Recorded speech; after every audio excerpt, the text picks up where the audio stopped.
Dobrý deň a vítajte na dnešnom webinári, kde sa budeme venovať odpadovému hospodárstvu, presnejšie rozšírenej zodpovednosti výrobcov. Moje meno je Tomáš Boržík zo spoločnosti Bewater. Som odborný konzultant s mnohoročnými skúsenostiami s automatizáciou procesov a takisto environmentálnym poradenstvom a certifikáciou ESG, čiže tu sa jedná o udržateľnosť vo firmách. V rámci rozšírenej zodpovednosti výrobcov v našej firme poskytujeme komplexné služby odpadového hospodárstva v Českej republike, na Slovensku, kde máme priamo zastúpenie, a takisto poskytujeme služby aj v rámci Poľska. Dodnes sme pomohli už viac ako 450 klientom z 10 krajín sveta s ich povinnosťami v environmentálnej oblasti a medzi našich klientov patria veľkí výrobcovia potravinárskych výrobkov, elektroniky alebo odevov a takisto máme mnoho klientov, ktorí prevádzkujú nejaký e-commerce, e-shop alebo predávajú priamo na Allegre. Poďme si najprv zadefinovať, čo je to rozšírená zodpovednosť výrobcov. Je to v podstate legislatívny rámec, ktorý vedie výrobcov k zodpovednosti za životný cyklus a recykláciu výrobkov. Má dva aspekty, prevádzkovú a finančnú zodpovednosť. Prevádzková sa venuje samotným výrobkom, čiže už od jeho výroby, uvedenia na trh a recyklácie. A finančná zodpovednosť je v podstate zodpovednosť za financovanie triedeného zberu a recyklácie. Kto je výrobca vyradeného výrobku? Je to v podstate každá spoločnosť, ktorá v danej krajine vyrába alebo tu dováža svoje výrobky. Jedná sa o vyhradené výrobky, obalové materiály, elektrozariadenia, batérie, pneumatiky, automobily, oleje a neobalové výrobky. Toto sú v podstate tie hlavné vyhradené prúdy odpadov. Čiže medzi výrobcu vyhradeného výrobku sa nemusí zaraďovať iba primárny výrobca, ale každá spoločnosť, ktorá umiestňuje na trh, čiže napríklad predávate nejakú elektroniku od nejakého známeho výrobcu, tak takisto z pohľadu legislatívy ste braní ako výrobca vyhradeného výrobku, pretože ho umiestňujete na daný trh.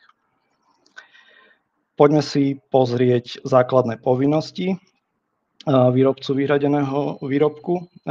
Prvou povinnosťou je registrácia v registri vyhradených prúdov odpadov. V každej krajine Európskej únie je samostatný register, v ktorom sa treba registrovať, ak na daný trh umiestňujete svoje výrobky. V rámci Českej republiky a Slovenska je to ISO, Informačný systém odpadového hospodárstva. V Poľsku napríklad je to BDO a v Maďarsku OKIRKAPu. Ďalšou povinnosťou je vedenie internej evidencie o pohyboch svojich výrobkoch, čiže v každej krajine, kde umiestňujete svoje produkty, musíte si viesť internú evidenciu, koľko tých produktov a akého typu ste uviedli na trh a takisto údaje o ich obalových materiáloch. Tieto údaje by mali byť overiteľné a to sa najčastejšie robí oproti finančným záznamom, čiže oproti faktúram. Ak vám príde nejaká kontrola z Ministerstva životného prostredia alebo inšpekcie životného prostredia, tak v podstate táto kontrola sa pozerá na vašu internú evidenciu a finančné výkazy, či to všetko sedí a či vaša interná evidencia je v poriadku. Ďalšou povinnosťou, ktorá súvisí s internou evidenciou, sú ohlasovacie povinnosti. Čiže všetky tieto údaje o pohyboch vašich výrobkoch a umiestňovania na trhu musíte pravidelne hlásiť, buď na štvrťročnej alebo ročnej báze. A všetko to závisí od typu registrácie a od krajiny, kde to musíte vykazovať. Buď sa to vykazuje priamo registru vyhradených výrobkov, alebo Ministerstvu životného prostredia, alebo kolektívnemu systému. Ďalšou povinnosťou je zabezpečenie nakladania s vyhradeným prúdom odpadov, čiže ide hlavne o financovanie jeho triedeného zberu a takisto zabezpečovanie, aby v daných obciach boli farebné kontajnery. Ďalšou povinnosťou je zhodnotenie a recyklácie, čiže takto vyzbieraný odpad sa musí zhodnocovať a recyklovať do výšky záväzných limitov, pretože Európska únia aj každá krajina na lokálnej úrovni si stanovujú výšky limitov alebo minimálne výšky limitov, v ktorých musia spĺňať recykláciu. Napríklad papier je to 70%, čiže aspoň 70% všetkého papiera uvedeného na trh musí byť zrecyklovaných. A poslednou takou hlavnou povinnosťou výrobcov je informačná povinnosť o vzťahu k verejnosti, čiže v podstate vy ako výrobca máte povinnosť informovať svojich zákazníkov napríklad o triedenom zbere alebo o výške recyklačných poplatkoch. To samozrejme vie byť aj nahradené kolektívnym systémom, ale to si povieme na ďalšom slajde, kde budeme hovoriť o spôsobe plnenia povinností výrobcov. Prvým spôsobom je individuálne plnenie. Ide v podstate o plnenie, ktoré väčšinou je príznačné pre veľké firmy, ktoré majú, alebo výrobné podniky, ktoré majú kapacity na to, aby v podstate si všetky tieto povinnosti plnili sami. Čiže musia Ministerstvo životného prostredia vydokladovať, že majú všetky zmluvy so zberovými spoločnosťami, vedia ten odpad zrecyklovať a vedia sa o neho postarať.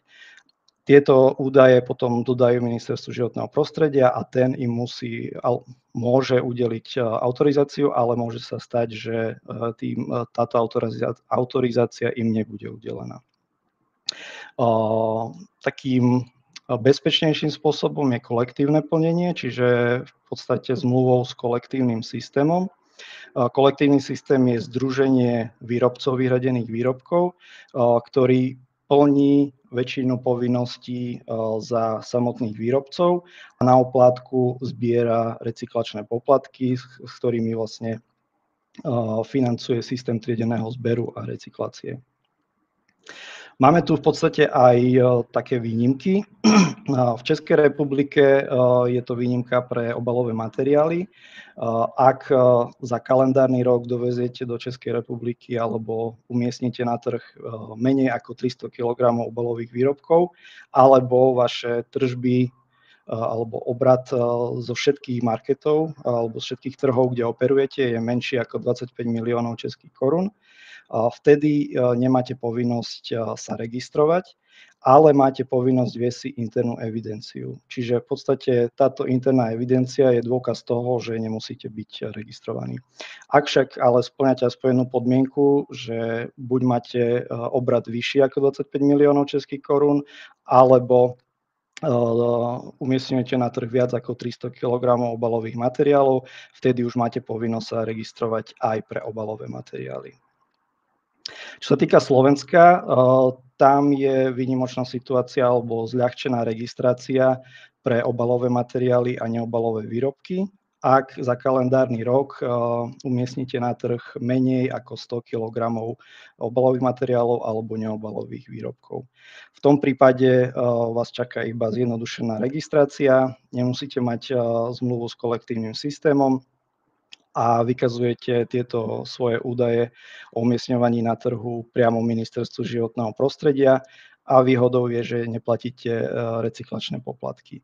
Avšak musíte si viesť internú evidenciu, ktorá dokazuje to, že ste v danom roku umiestnili na trh menej ako 100 kg takýchto odpadov.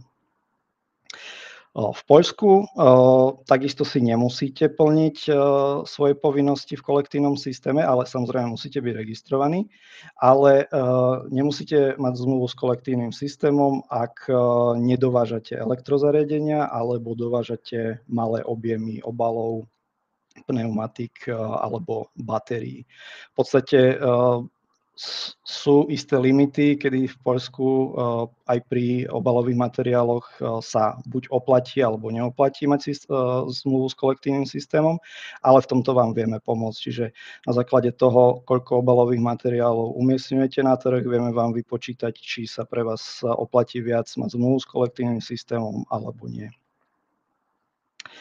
Dobre, poďme na ďalší slajd, kde si už podrobne rozoberieme jednotlivé prúdy odpadov. Prvým a takým hlavným prúdom odpadov sú obaly, čiže sú to výrobky, ktoré sú určené na balenie, ochranu, manipuláciu, prepravu alebo prezentáciu výrobku.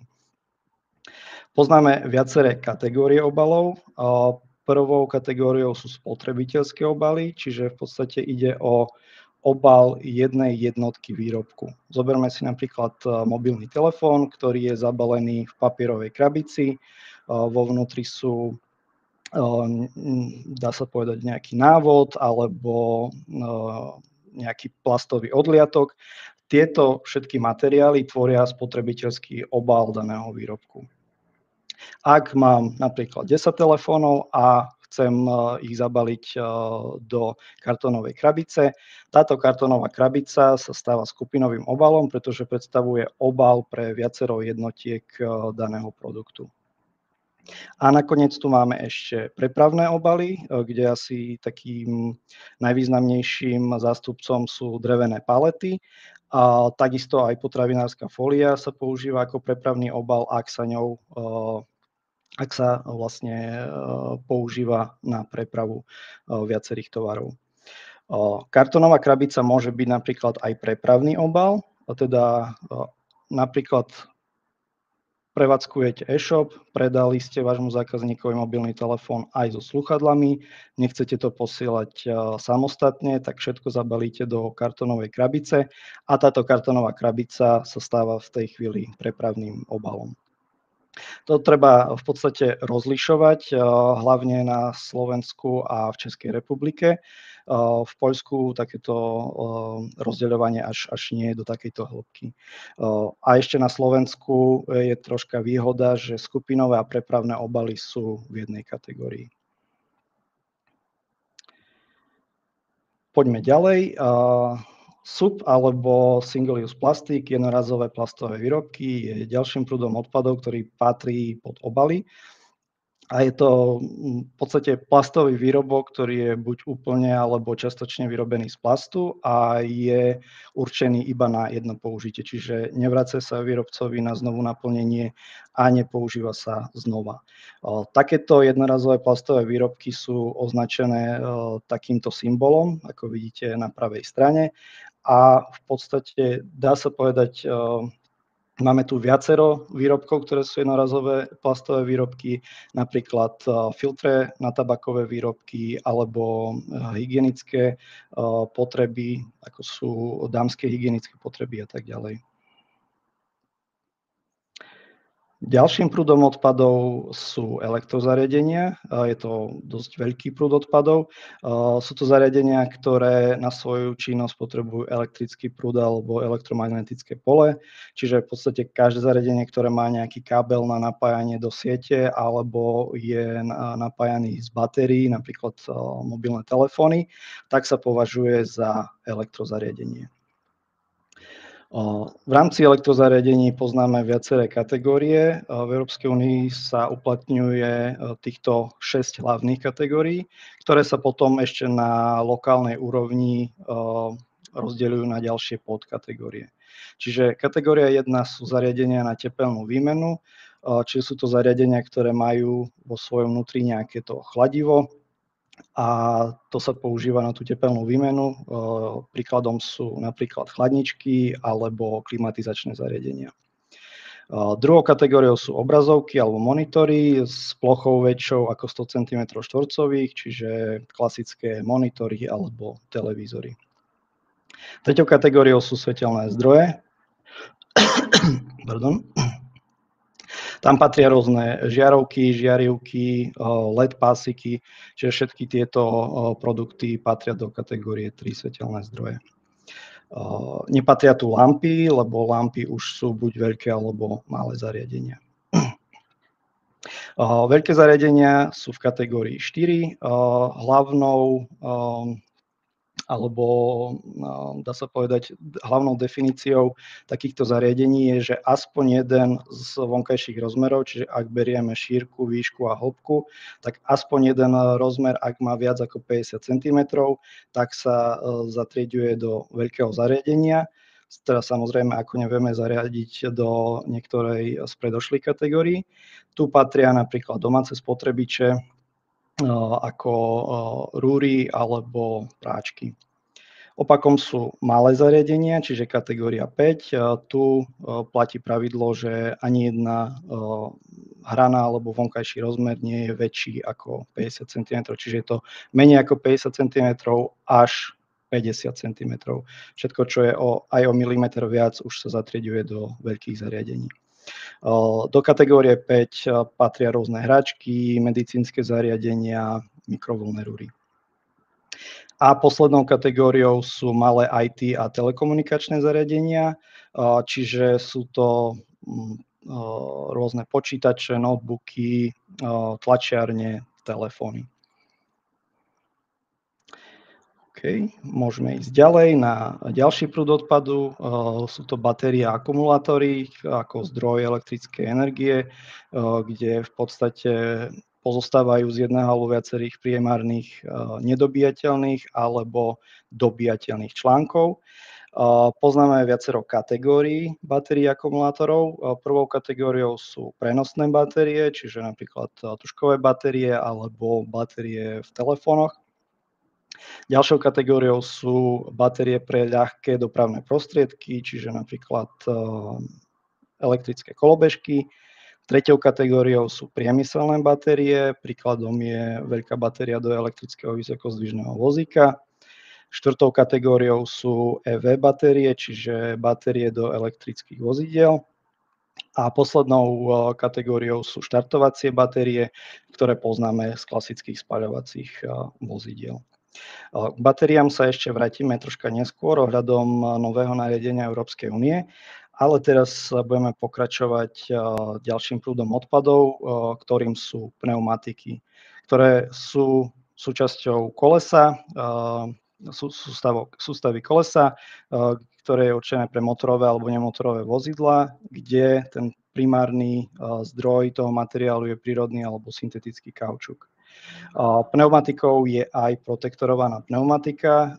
Protektorovaná pneumatika je v podstate staršia pneumatika, kde už ten pôvodný dezén nie je dostatočný, tak sa ten pôvodný dezén dá dole a nahradí sa novým dezénom a takto nová protektorovaná pneumatika má vlastnosti ako nová pneumatika a môže sa umiestňovať na trh.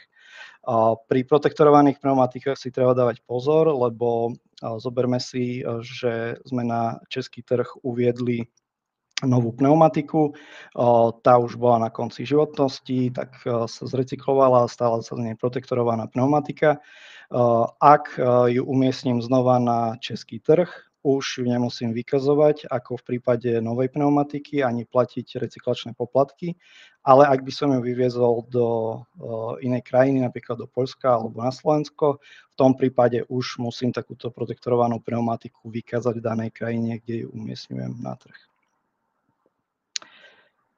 Ďalším prúdom odpadov, menej známym a menej používaným alebo zaužívaným, sú oleje, čiže je to v podstate olejovitá kvapalina, ktorá sa používa na mastenie pohybujúcich sa súčiastok v zariadeniach, čiže v klasických motoroch, v autách, motorkách, napríklad motorových kosačkách, ale patria tu aj oleje rastlinného a živočíšneho pôvodu, ktoré sa používajú v domácnostiach.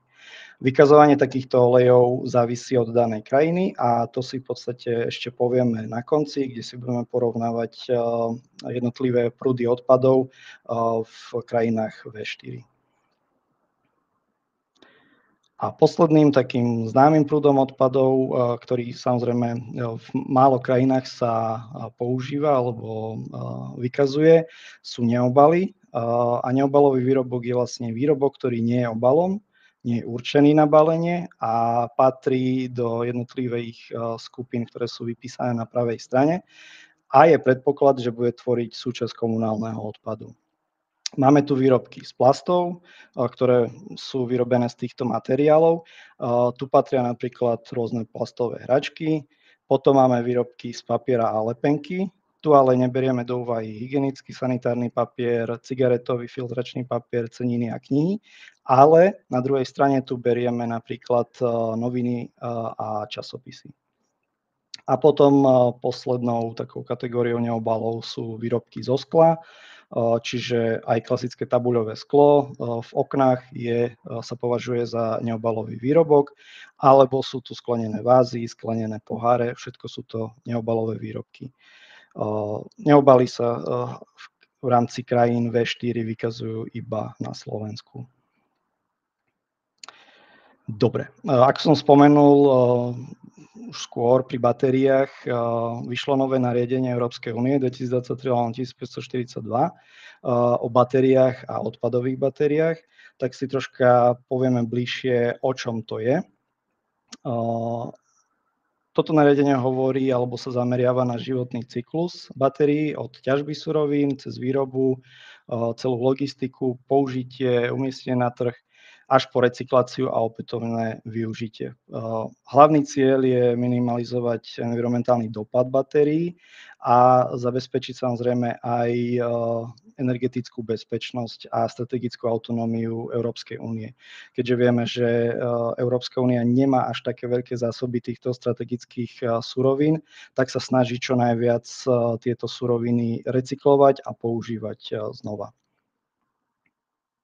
Ďalším aspektom tohto nariadenia je nariadenie o nebezpečných látkach, čiže sa stanovujú prísnejšie limity pre obsah škodlivých látok, ako je ortuť, kadmium, olovo, aby sa v podstate obmedzilo znečisťovanie životného prostredia. Potom sa toto nariadenie zameriava aj na uhlíkovú stopu. Tu ide hlavne o batérie do elektrovozidiel, priemyselné batérie a batérie do ľahkých dopravných prostriedkov, kde bude potrebné, aby výrobcovia poskytovali vyhlásenia o uhlíkovej stope a takisto neskôr sa bude dodávať aj výpočet CO2 daných batérií. Potom sa stanovujú takisto aj minimálne ciele pre recyklovaný obsah kľúčových surovín. Tu sa jedná o kobalt, litium, nikel a olovo. Čiže Európska únia týmto nariadením špecifikuje pre výrobcov aj koľko recyklovaného materiálu musí byť v daných batériách ako minimálny obsah. Ďalej sa zameriava takisto na vymeniteľnosť. Je to zamerané hlavne na zlepšenie života spotrebiteľov. Ide o ľahšie vyberanie a výmenu prenosných batérií v spotrebných zariadeniach, čiže tlačí to výrobcov do toho, aby vlastne dizajnovali svoje produkty tak, aby koncoví používatelia mali možnosť si sami vymeniť aj tieto batérie. A v neposlednom rade, ale ako jeden z takých hlavných dôvodov, prečo sa toto nariadenie robí a čo je to súčasťou, je aj starostlivosť o dodávateľský reťazec. Je to hlavne pre veľké spoločnosti a je to súčasť výkazov o udržateľnosti. V rámci dodateľského reťazca ide o identifikáciu, posudzovanie a zmierňovanie sociálnych, ale aj environmentálnych rizík v celom dodávateľskom reťazci, ktoré súvisia s batériami. Čiže v podstate každý ten predajca alebo marketplace by mal dbať o to, aby boli všetky zákony dodržiavané a v podstate, ak máte nejaký dodávateľský reťazec, tak musíte sa postarať o to, aby aj ten váš dodávateľský reťazec spĺňal všetky požiadavky, ktoré sú stanovené legislatívou. Dobre, ako som spomínal, budeme robiť aj porovnanie medzi krajinami V4, čiže Česká republika, Slovensko, Poľsko a Maďarsko. A prvú tému si zoberieme tému povinnej registrácie, čiže registráciu v príslušnom registri v danej krajine, kde sa vlastne dané vyhradené prúdy výrobkov a odpadov umiestňujú. Ako vidíte, v každej krajine je registrácia povinná. Výnimka je, ako som skôr spomínal, iba Česká republika do 300 kg alebo do 25 miliónov českých korún obratu. Inak v podstate je registrácia povinná v každej krajine. Čo sa týka splnomocneného zástupcu, ak samotný výrobca nemá sídlo alebo miesto podnikania alebo nejakú prevádzku s prideleným IČO číslom v danej krajine, kde umiestňuje svoje produkty, je v niektorých krajinách povinný ustanoviť splnomocneného zástupcu, čiže je to spoločnosť alebo entita so sídlom v danej krajine, kde sa tieto produkty umiestňujú. Splnomocneného zástupcu robíme aj my v v našej spoločnosti a tým umožňujeme zahraničným výrobcom, aby mohli bez porušenia zákona umiestňovať svoje produkty na daný trh. Ako vidíte, iba v Poľsku nie je povinný splnomocnený zástupca, v ostatných krajinách splnomocnený zástupca je povinný. Výnimka je Česká republika pri obalových materiáloch. Tam nie je úplná povinnosť, čiže vy si môžete zvoliť splnomocneného zástupcu, ale nemusíte. Musíte pri obalových materiáloch si ustanoviť splnomocneného zástupcu len v prípade, ak uvádzate na trh jednorazové plastové výrobky. Vtedy je to nutnosť. Inak si pri obalových materiáloch môžete vybrať, či chcete splnomocneného zástupcu alebo nie. Pre ostatné prúdy odpadov, ako sú pneumatiky, elektrozariadenie, batérie, tam si splnomocneného zástupcu musíte ustanoviť. Čo sa týka frekvencie vykazovania, čiže ako často je potrebné vykazovať dané údaje, buď to kolektívnemu systému, potom samotnému registru alebo ministerstvu životného prostredia. V Českej republike je toto vykazovanie na 4-ročnej báze, vykazuje sa kolektívnemu systému. V rámci Slovenskej republiky takisto 4-ročná báza, vykazuje sa kolektívneho systému, ale ak máte tú špecifickú registráciu do 100 kg, tak sa tam vykazuje raz ročne a vykazuje sa na špeciálnej forme výkazu priamo ministerstvu životného prostredia. V Poľsku sa vykazuje raz ročne a v Maďarsku sa vykazuje na 4-ročnej báze. Čo sa týka registračného čísla, čiže v každom registri, keď ste zaregistrovaní, by ste mali obdržať nejaké to svoje registračné číslo a otázka ohľadom povinnosti zobrazovania registračného čísla na faktúrach alebo iných dokladoch je relevantná iba pre Poľsko, čiže v podstate na každom doklade, kde máte svoje IČ DPH, tak tam musí byť vyobrazené, čo sa týka umiestnenia produktov na poľský trh, tak tam musí byť vyobrazené aj to registračné číslo z BDO registra. V ostatných krajinách V4 toto nie je povinné. Potom tu máme recyklačné poplatky na faktúrach, čiže povinnosť zobrazovania výšky recyklačných poplatkov na faktúrach alebo iných dokladoch. V rámci Poľska a Maďarska toto nie je potrebné, ale v rámci Česka a Slovenska to potrebné je a týka sa to elektrozariadení a pneumatik. V Českej republike je to povinné zobrazovať tieto recyklačné poplatky na faktúrach, nie je iná možnosť, a musíte to zobrazovať v podstate oddelene od ceny samotného výrobku. Čiže váš zákazník podľa faktúry by mal hneď vedieť, že za ktorý vyhradený výrobok alebo produkt, ktorý ste mu predali, čiže to elektrozariadenie alebo pneumatika, aké sú recyklačné poplatky za daný produkt. Na Slovensku je to troška benevolentnejšie. Tam legislatíva hovorí o faktúre alebo inom doklade, čiže napríklad objednávka alebo na obale môžete dať, alebo akýkoľvek iný doklad, ktorý vlastne je dodaný koncovému zákazníkovi pri predaji, tak v podstate na akomkoľvek tomto doklade môžete alebo musíte vyobraziť recyklačné poplatky za dané elektrozariadenie alebo pneumatiky.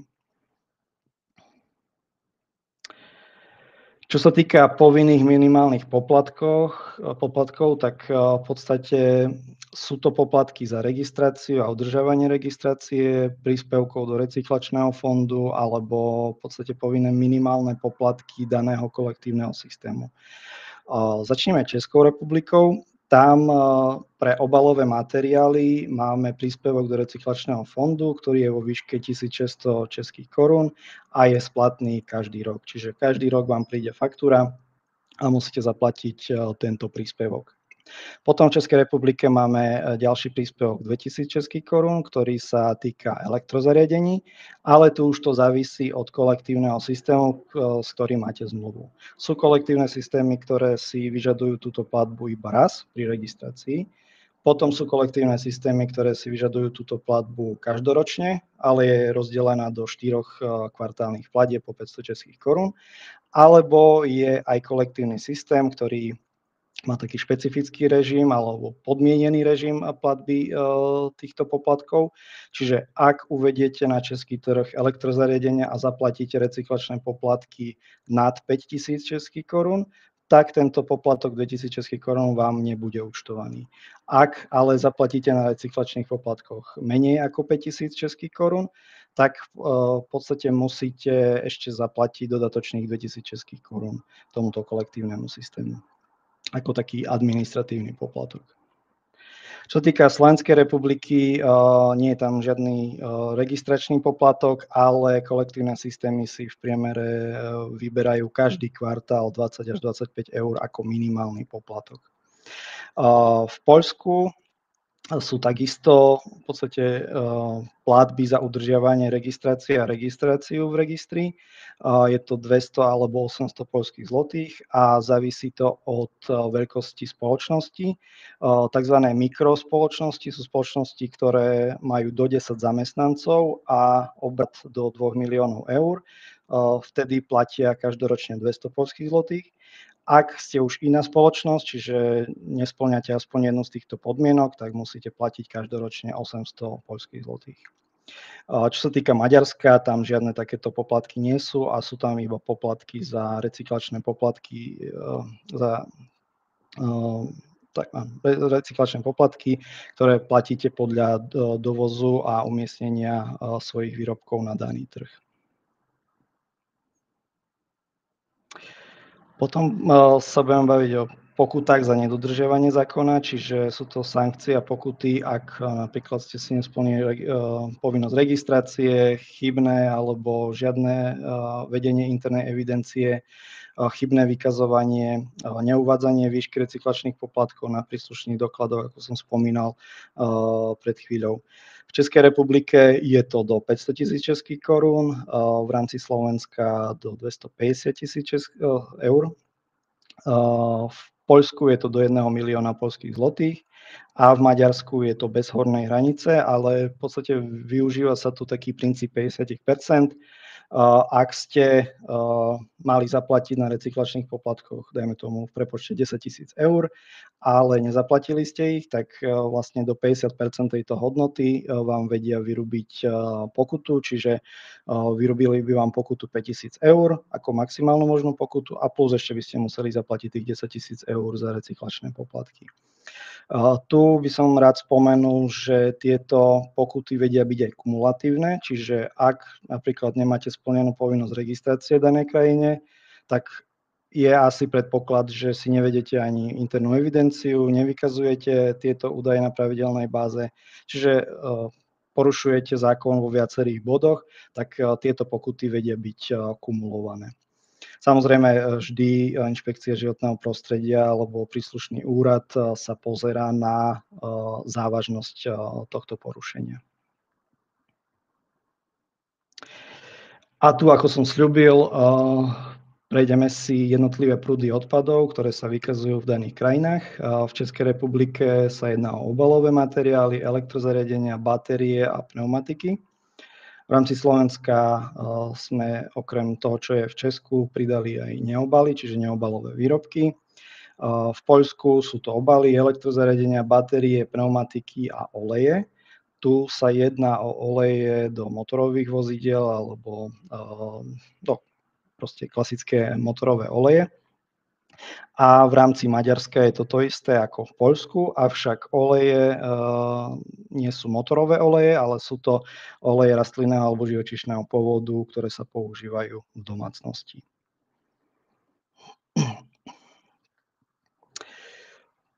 Teraz by som vám chcel predstaviť naše služby, ktoré vám vieme ponúknuť v rámci Slovenskej republiky, Českej republiky a Poľska. V každej z týchto krajín vám vieme poskytnúť služby registrácie, čiže vieme vám spraviť analýzu, akú registráciu potrebujete a či ju potrebujete a vieme vám túto registráciu vybaviť. Následne, ak je potrebná zmluva s kolektívnym systémom, tak to vieme vybaviť tiež za vás na základe plnej moci. a v podstate vás odbremeníme aj od tejto povinnosti. Takisto zabezpečujeme pravidelné vykazovanie za našich klientov, čiže klientom poskytujeme zjednodušený template, ktorý vyplňa každý kvartál alebo každý rok podľa frekvencie vykazovania a my už sa postaráme o celý ten zvyšok. Poskytujeme aj legislatívnu podporu, čiže ak je nejaká zmena v legislatíve, vysvetlíme tom klientom, čo to znamená a aký to má na nich dosah a či vlastne táto zmena legislatívy ich bude nejako zasahovať alebo nie. A poskytujeme samozrejme aj konzultácie v oblasti odpadového hospodárstva a rozšírenej zodpovednosti výrobcov.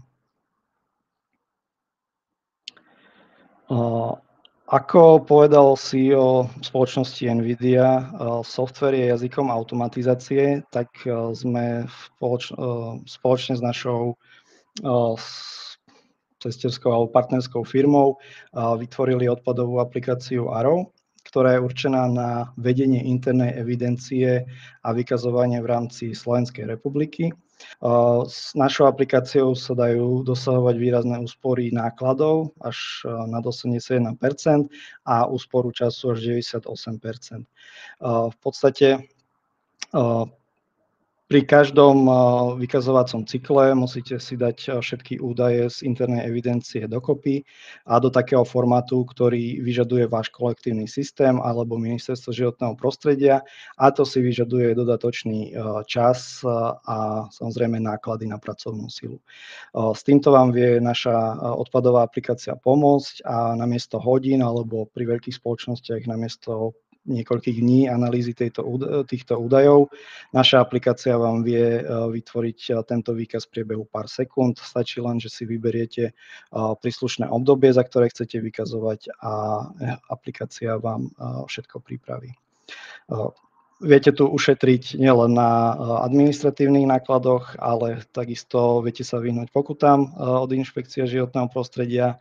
Vaši zamestnanci môžu tento ušetrený čas použiť na iné činnosti, čiže na rozvoj podnikania. Takisto Ministerstvo životného prostredia a kolektívne systémy sú radi, lebo majú presné údaje a v tej forme, ktorú potrebujú. A ak vykazujete v rámci ESG, čiže výkaz o udržateľnosti, tak aj obehové hospodárstvo je súčasťou alebo čiastkovým cieľom ESG výkazov. To je v podstate na teraz všetko. Tu som shrnul kontaktné údaje, čiže Bewater je naša pobočka v rámci Slovenskej republiky, Miwater je naša pobočka v Českej republike a cez našich partnerov v Poľsku vám vieme v všetkých týchto troch krajinách zabezpečiť všetky vaše povinnosti, ktoré sa týkajú rozšírenej zodpovednosti výrobcov. Teda Tomáš, já začnu otázkou od sebe. Jak je to, pokud třeba, protože víme, že jsou různé jakoby příběhy, jak to je, když prodejce třeba neevidoval úplně správně, nebo třeba neevidoval vůbec, jestli zpětně se to dělá, nebo jaký je tady postup, když třeba vím, že ty papíry nemám úplně v pořádku a chtěl bych to teda do toho pořádku uvést. Jak je doporučení z vaší strany? V Poľsku je to veľmi super poriešené, by som povedal, keďže tam vlastne je možné až 5 rokov dozadu zaslať všetky tie výkazy a spätne vykázať aj to, čo už nebolo vykázané. Samozrejme je možnosť, že tam dostanete nejakú pokutu za to, že ste neboli registrovaní, ale splníte si aspoň svoje povinnosti dodatočne. Čo sa týka Slovenska a Českej republiky, tam jednotlivé ministerstva zbierajú údaje na ročnej báze. Čiže v podstate, ak máme teraz jún, zaregistrujete sa teraz v júni, nevykazovali ste a neboli ste registrovaní v januári, februári a marci, čiže v prvom kvartáli, tak stále máte možnosť pridať tieto údaje do ďalšieho vykazovacieho obdobia, čiže buď pri štvoročných výkazoch do druhého kvartálu, alebo pri ročných výkazoch už v rámci ročného ohlásenia na začiatku ďalšieho roka. Čiže v podstate takto sa to dá ešte poriešiť. Nie je to ideálna situácia, ak by vlastne prišla inšpekcia zo životného prostredia, tak môže byť samozrejme nejaká pokuta, sankcie, ale v podstate viac menej v zákone je to, že na konci roka musíte mať všetky kompletné údaje. Čiže ak to dodatočne za ten daný rok vykážete, tak by to nemal byť problém. Problém je, ak ste neboli zaregistrovaní rok predtým, tak bohužiaľ ten jeden kalendárny rok už je uzatvorený a nedá sa dané množstvo vykázať. Dobře. Děkuji za odpověď. Koukám si, že už máme teda první otázky.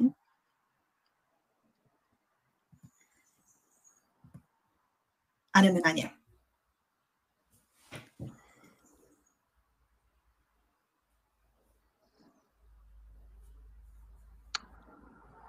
Toto som spomínal, v podstate Ekokom zabezpečuje alebo je kolektívny systém pre obaly v Českej republike a tam v podstate je momentálne ten limit nastavený do 300 kg obalových materiálov za rok alebo do 25 miliónov českých korún. Čiže neviem, či táto otázka je 4 milióny eur, ale v podstate ak áno, a je to v prepočte menej ako 25 miliónov českých korún, tak v podstate vtedy táto spoločnosť nemusí byť registrovaná pre obaly v rámci Českej republiky. Ale musíte si viesť internú evidenciu.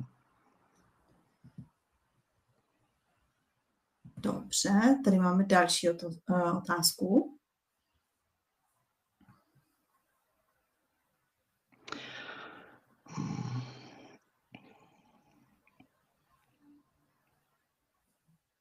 V podstate by tam mala byť, ak je otázka na tie recyklačné poplatky na faktúrach, tak v podstate ako informačná povinnosť hovorí o tom, aby na faktúre bola suma bez dane, ale takisto aj s daňou za tie recyklačné poplatky, za elektrozariadenia alebo za pneumatiky.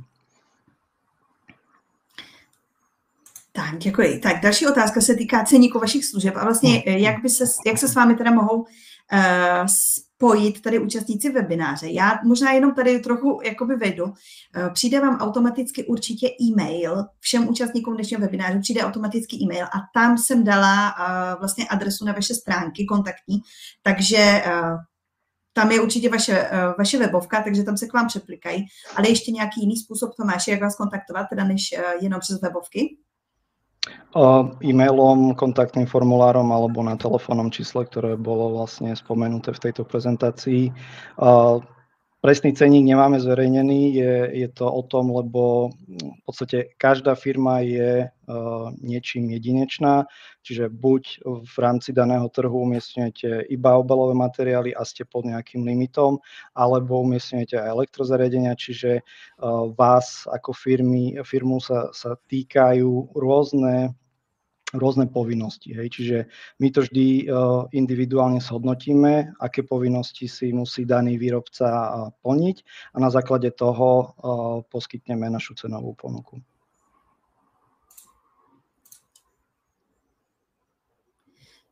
Tak, tady ještě jedna otázka. Priamo nie, ale máme naše partnerské firmy, ktoré v podstate vedia zabezpečiť aj registráciu v týchto krajinách. Dobře, takže pokud tady máme prodejce, kteří třeba přes Allegro prodávají do těch 4 našich trhů, ale přes svůj e-shop prodávají ještě někde jinde, tak pořád se na vás můžou obrátit a jste schopni je třeba jim pomoct nebo přesměrovat na nějaké z vašich kolegů. Super. Áno, máme partnerov, ktorí v podstate obsluhujú 35 krajín sveta, takže v podstate nie je problém zabezpečiť aj tieto služby. Super. Tak já se koukám do chatu. V tuhle chvíli už nemáme žádné další otázky.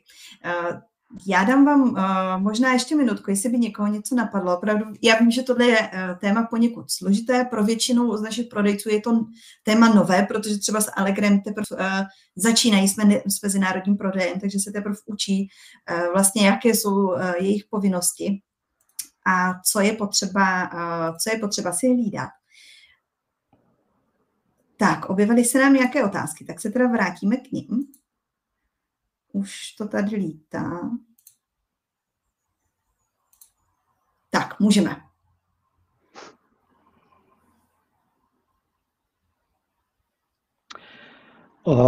Rozšírená zodpovednosť výrobcov alebo Extended Producer Responsibility je v platnosti už pár rokov, čiže to, čo vstupuje do platnosti od augusta 2025, je nové nariadenie Európskej únie o batériách, čiže v podstate ten systém rozšírenej zodpovednosti výrobcov už funguje dlhé roky vo väčšine týchto krajín. Čiže Európska únia vydala nariadenie, ktoré vstupuje alebo časť týchto nariadení vstupuje do platnosti od augusta 2025, ale v podstate vstupuje to do platnosti v rámci celej Európskej únie, čiže každej krajiny V4, kde si to ale musia samostatne ešte na tej lokálnej úrovni implementovať aj do svojej legislatívy. Z týchto krajín ešte tá druhá časť otázky, iba obsluhujeme Slovensko, Česko a Poľsko. V Maďarsku v podstate vieme vám odporučiť našich partnerov, ktorí vám vedia pomôcť s registráciou. Tak. Máme ďalšiu otázku.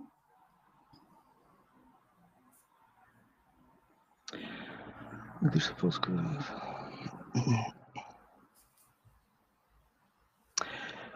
Tam to závisí od vyhradených prúdov odpadov, ktoré umiestňujete na trh.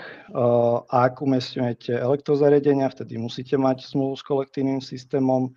Ak dovážate iba napríklad obalové materiály alebo batérie, tak nemusíte mať zmluvu s kolektívnym systémom, ale je tam dobré v podstate nás kontaktovať. Vieme vám vykalkulovať, od akého limitu sa vám už oplatí alebo neoplatí mať tú zmluvu s kolektívnym systémom, lebo napríklad do 1 tony, závisí samozrejme od obalového materiálu, ale do 1 tony vo všeobecnosti nie je až také nutné mať zmluvu s kolektívnym systémom, pretože tie sumy recyklačných poplatkov, ktoré v konečnom dôsledku zaplatíte, by bol nižší, ako ak by ste mali zmluvu s kolektívnym systémom.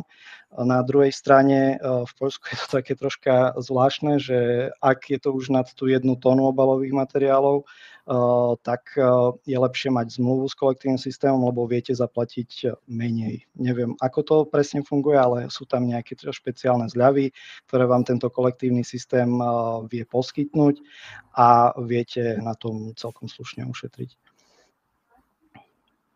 Super. Ešte další otázka do chatu.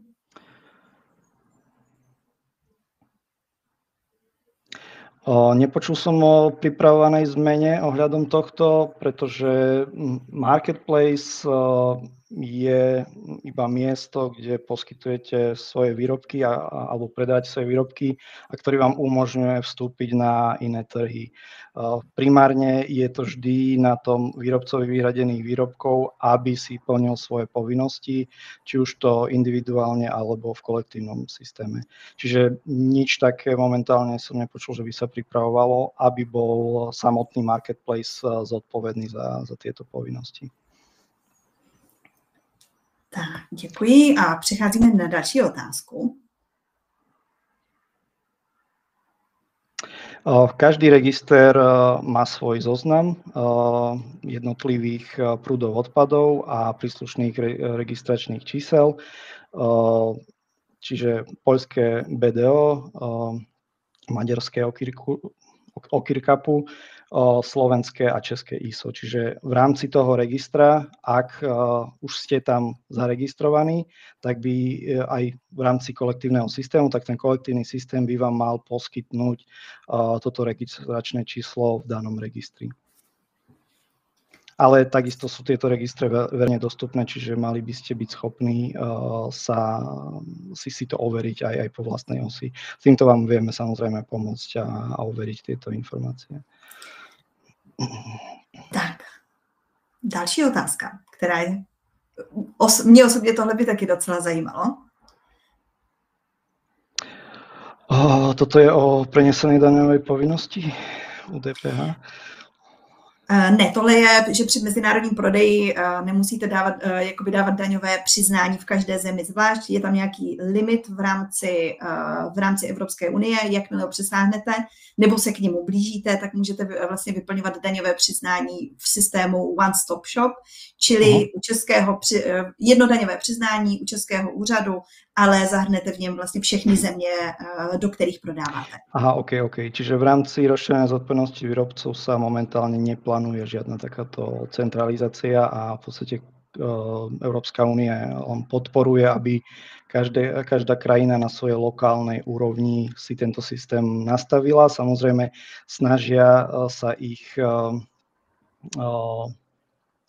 neviem nájsť to slovo, alignovať, neviem teraz ten preklad, ale snažia sa, aby v podstate v každej krajine ten systém pracoval veľmi podobne, ale samozrejme každá krajina ešte si môže ustanoviť nejaké vlastné tie nariadenia. Napríklad, ako som spomínal, Slovensko, sú tam navyše tie neobalové výrobky, v Maďarsku a Poľsku sú vykazované aj oleje. Tak, máme tady ještě jednu otázku, kterou teda možná nejdřív se k ní, protože ona se trošku týká se Allegra. Já ji teďka jenom...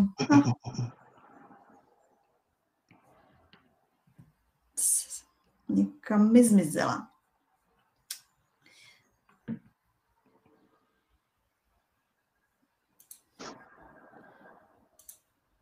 Tak, omlouvám se, teď nejsem schopná, nebo já to zkusím ještě jednou, možná se mi to povede.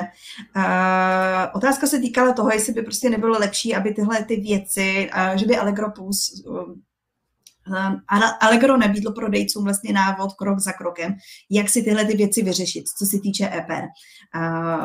Že by to bylo vlastně pro všechny prodejce jednodušší, kdyby my jsme jako platforma dali k tomu návod. Já se možná k tomuhle vyjádřím jakoby z naší strany.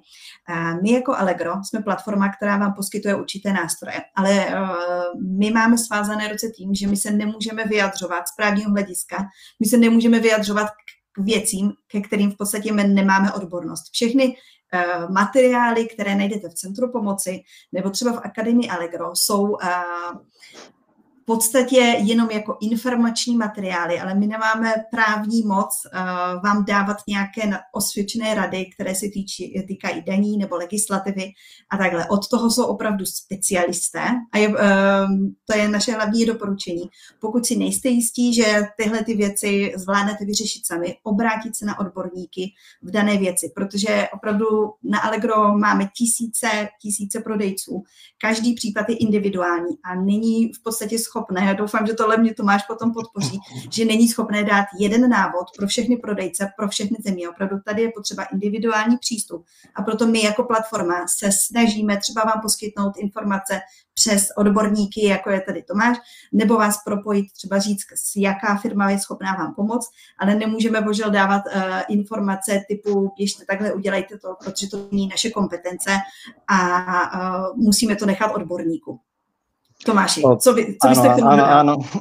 Samozrejme podporujem túto myšlienku, lebo je to veľmi individuálne. Čiže je výrobca, ktorý na nejaký trh dováža iba obalové materiály, je tam výrobca, ktorý dováža obalové materiály a elektrozariadenia, ďalší má aj pneumatiky, batérie, čiže v podstate vždy to závisí od toho výrobcu a od danej legislatívy v danej krajine. Čiže ak sa nám ozvete, my vám vieme pomôcť. Na začiatok vám vieme poskytnúť zadarmo konzultáciu, čo vlastne v ktorej krajine musíte splniť pri vašich podmienkach a potom vám v podstate vieme dať aj cenovú ponuku a či už ju akceptujete, už bude na vás. Čiže nie je to záväzná cenová ponuka a je na vás sa rozhodnúť, že či tieto služby sprostredkovateľa využite. Samozrejme, ak v nejakej krajine je nutné mať splnomocneného zástupcu, je to dané legislatívou, tak tam v podstate sa už nevyhnete nejakým dodatočným poplatkom, čo sa týka toho sprostredkovateľa. Tu už ale závisí od toho, že čo dostanete za tie poplatky alebo za tie peniaze, čiže je dobré si spraviť aj prieskum trhu a zistiť, že aké všetky služby vám ten daný sprostredkovateľ vie poskytnúť v danej cene.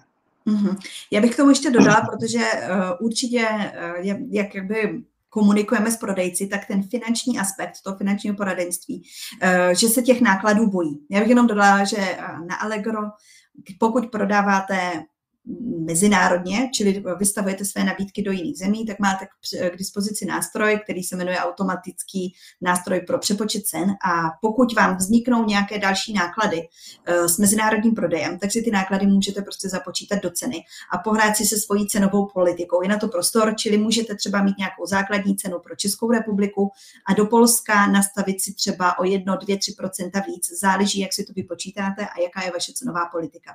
Takže určitě neplatí to, že musíte mít jednu cenu stejnou pro všechny trhy. Pokud se chcete zaměřit třeba na prodej do Polska, víte, že tam je velký potenciál, ale máte náklady, potřebujete právě si zařídit nějaké konzultace právě s odborníky, můžete si to všechno promítnout do své cenové strategie a nějak to propočítat, aby to ve finále vyšlo a aby se vám to vyplatilo. Tak, a takisto, ak máte v podstate sprostredkovateľa, ktorý je odborník v danej téme, ako sme my, tak v podstate tam viete ušetriť veľa času, nie len čo sa týka registrácie, ale aj samotnej internej evidencie a samotného vykazovania. Čiže čo by ste do toho investovali vlastný čas a náklady, tak v podstate viete outsourcovať tieto povinnosti na daného sprostredkovateľa. Tak, máme tady ještě jednu otázku, která teda je opět na Allegro, která se týká, jestli by Allegro nemohlo fungovat jako splnomocněný zástupce, stejně jako je to na Amazonu. Přiznám se, že úplně nevím, jak to funguje na Amazonu, nicméně v tuhle chvíli, že bychom šli tímto směrem úplně v plánách není, nicméně na čem určitě pracujeme, a to pro všechny naše trhy. Takové řešení je, že budujeme databázy ověřených partnerských společností, poradenských, vlastně v těch nejvíc problematických oblastech, řekněme, čili EPR a vykazování nebo daňové povinnosti. Takže v tuhle chvíli opravdu pracujeme na tom, aby jsme mohli najít pro každý trh Česko, Polsko, Slovensko, Maďarsko, prostě několik firem, s kterými víme, že oni budou mít přístup k informacím o tom, jak to funguje na Allegro a budou schopni vlastně podávat informace jako na nejvyšší úrovni, čili že budou přes nás ověření, budou tam možná i nějaké lepší cenové podmínky a pracujeme na tom, já doufám, že se to povede v druhé polovině roku, čili ještě, že to stihneme v rámci roku 2025, takže je to něco, jako vidíme tu potřebu, snažíme se hledat nějaká řešení, kde se můžeme zapojit a prodejce nějakým podat tu pomocnou ruku, ale pořád to není tak, že ta zodpovědnost bude u Allegra, pořád zodpovědnost zůstává jako u prodejců.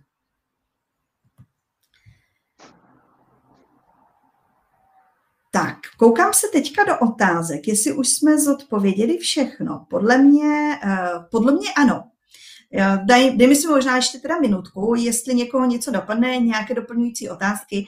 Pokud by vás něco napadlo třeba zpětně v průběhu několika příštích dní, můžete odpovědět na e-mail, který dostanete automaticky po vlastně zakončení tohle webináře. Já ten e-mail potom bych třeba, pokud tam bude nějaká otázka, která opravdu se bude týkat EPR, tak já bych ho přeposlala Tomášovi a zkusili bychom vám odpovědět alespoň teda formou e-mailu, pokud to bude něco. A nebo se můžete obrátit na Tomáše přímo už v těch kontaktních údajích nebo formulář, který mají na svých firemních stránkách. Žádné další otázky v tuhle chvíli teda nepřišly. Já vám teda moc Videl som niekoho, že niekto niečo písal, ale už sa to tam nezobrazilo. Teraz niečo. Už? Aha, tak to já jsem se rozpovídala, nevšimla jsem si. Dobře, tak vraťme se teda ještě k poslední otázce. Ať teda zodpovíme všechny poctivě. Okay.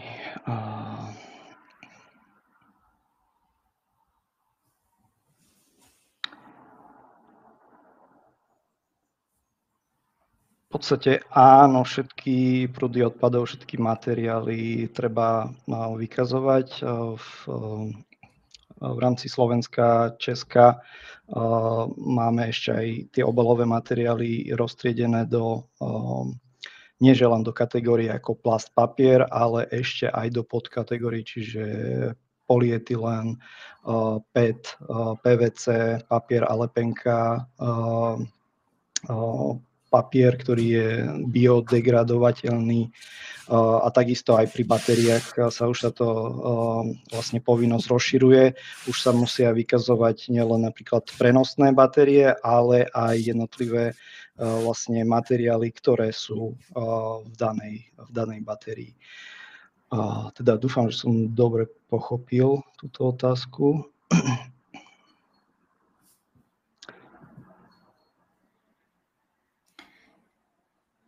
Tak, koukám se, že teď už opravdu jsme zodpověděli všechno. Nic dalšího v chatu není.